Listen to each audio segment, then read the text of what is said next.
అందరికీ నమస్కారం. ప్రొఫెసర్ నాగేశ్వర గారి వ్యాఖ్యలు రాష్ట్ర వ్యాప్తంగా అందరూ వినే ఉండొచ్చు. పవన్ కళ్యాణ్ గారు కేంద్ర ప్రభుత్వాన్ని కలిసి అమిత్ షా గారిని జగన్మోహన్ రెడ్డిని అరెస్ట్ చేయండి అని చెప్పేసి అడిగినట్లు అమిత్ షా గారు దానికి శాశ్వత శత్రువులు, శాశ్వత మిత్రులు, ఇన్స్టంట్ శత్రువులు అని చెప్పేసి థియరీ చెప్పారని చెప్పేసి ప్రొఫెసర్ నాగేశ్వర్ గారు ఆయన చూసినట్లుగానో లేదంటే పవన్ కళ్యాణ్ గారు ఎవరితోనో చెప్తే వాళ్ళు వచ్చి ఈయనతో చెప్పినట్లుగానో ఒక గాలి పోగేసినటువంటి కబుర్లను చూసి ఒక మీడియా ముఖంగా చెప్పినటువంటి మాటలు మనందరం విన్నాం. జనరల్ గా ఈ నిద్రలేస్తే టీవీలో కూర్చొని విశ్లేషణలు, దేశ రాజకీయాల గురించి, అంతర్జాతీయ రాజకీయాల గురించి, రాష్ట్ర రాజకీయాల గురించి విశ్లేషణలు చేస్తూ ఉంటూ ఇన్ని రోజులు ఆయనకున్నటువంటి డిగ్రీల వల్ల, ప్రొఫెసర్ అనేటువంటి విద్యా మేధస్సు వల్ల, లేదంటే గతంలో ఆయన రాజకీయ అనుభవం వల్ల ఏదో విశ్లేషణ ఉన్నతంగా చేస్తున్నాడేమో, అన్ని వాస్తవాలేమో అని చెప్పేసి భావించాము కొన్ని ఆధారాలతో సహా చెప్తూ ఉన్నప్పుడు.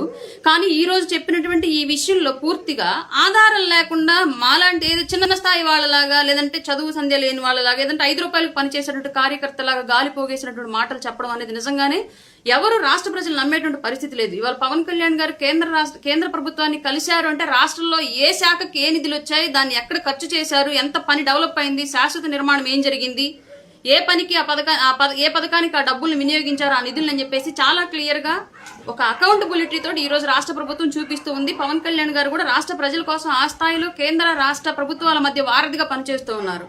ఆయన తీసుకున్న శాఖల ద్వారా ఒక సోషల్ మీడియాలో ఒక పోస్ట్ పెడితే చాలు, రోడ్లు వేస్తారు మా ఊరికి అని చెప్పేసి గంటల్లో ఆ ఊరికి అధికారులు వెళ్ళిపోయి రోజుల్లో ఆ ఊరికి రోడ్లు వేస్తా ఉన్నారు.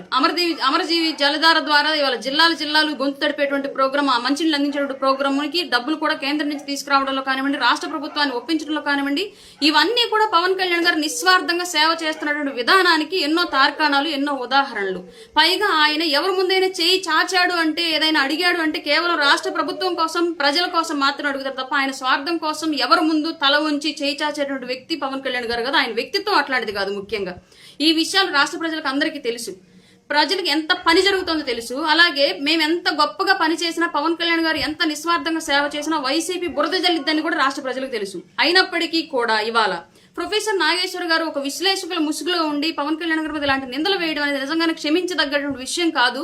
ప్రొఫెసర్ నాగేశ్వర్ గారు మేము ఒకటే అడుగుతున్నాం, అయితే మీరు ఆధారాలు చూపించండి, లేదంటే ఏ మీడియా ముఖంగా అయితే మా అధ్యక్షుల గారి మీద, అలాగే బీజేపీ పార్టీ మీద, అలాగే అమిత్ షా గారి మీద, అలాగే నాదెళ్ల మనోహర్ గారి మీద బురద జల్లారు, అదే మీడియా ముఖంగా మీరు వీళ్ళందరినీ క్షమాపణ అడగాలని చెప్పేసి అయితే మేము కోరుకుంటున్నాము. అలాగే మాకే కాదు, ఈరోజు వైసీపీ కార్యకర్తలకు కూడా మీరు ఒక విషయంలో క్లారిటీ ఇవ్వాలి. వాళ్ళు లేగిస్తే మేము సింగిల్ గా వెళ్తున్నాం, మీరు జెండాలు మోస్తున్నారు మాట్లాడుతూ ఉంటారు వైసీపీ కార్యకర్తలు. ఇవాళ వాళ్ళకు కూడా, వాళ్ళ మీద కూడా మీరు నిందేశారు. మీరు చాటుగా జగన్మోహన్ రెడ్డి వేరే పార్టీ తోటి పొత్తులో ఉన్నాడని చెప్పి చెప్తా ఉన్నారు. మేమన్నా ఏ జెండా మోసినాం, ఆ భుజాల మీద ఓపెన్ గా మోస్తున్నాం, కానీ వాళ్ళు ఉన్నది భుజాల మీద ఏమో వైసీపీ జెండా పెట్టి వెనకెక్కడో వేరే జెండా పెట్టాడు జగన్మోహన్ రెడ్డి వాళ్ళ కార్యకర్తలు అందరికీ మీరు చెప్తా ఉన్నారు. అందులో నిజమెంతో కూడా వాళ్ళ వైసీపీ కార్యకర్తలు కూడా మీరు ఆన్సర్ చెప్పాల్సిన అవసరం అయితే ఉంది. మీరు మాట్లాడినటువంటి మాటల ద్వారా రాష్ట్రంలో ఇవాళ ఎన్నో విషయాల్లో ఒక అస్పష్టత ఏర్పడింది. అయితే మీరు ఆధారాలు చూపించండి, లేదంటే మీడియా ముఖంగా మా అధ్యక్షుల వారిని, అమిత్ షా గారిని, బీజేపీ పార్టీని, మా నాదెళ్ల మనోహర్ గారిని, జనసేన పార్టీని క్షమాపణ కోరాలని చెప్పేసి అయితే మేము ఖచ్చితంగా డిమాండ్ చేస్తున్నాం. ఈ విషయంలో మీరు క్షమాపణ చెప్పడం, లేదంటే ఆధారాలు చూపించడం జరిగేంత వరకు మిమ్మల్ని వదిలే ప్రసక్తే జరగదు. ఖచ్చితంగా మేము ప్రశ్నిస్తూ ఉంటామని చెప్పేసి అయితే చెప్తా ఉన్నాము. మీ పేరుకి ముందు ఉన్నటువంటి ప్రొఫెసర్ అనేటువంటి పదానికి విలువ తగ్గేలాగా మీ ప్రవర్తన, మీ మాటలు ఉండకూడదని చెప్పేసి అయితే ఖచ్చితంగా మిమ్మల్ని రిక్వెస్ట్ చేస్తున్నాం.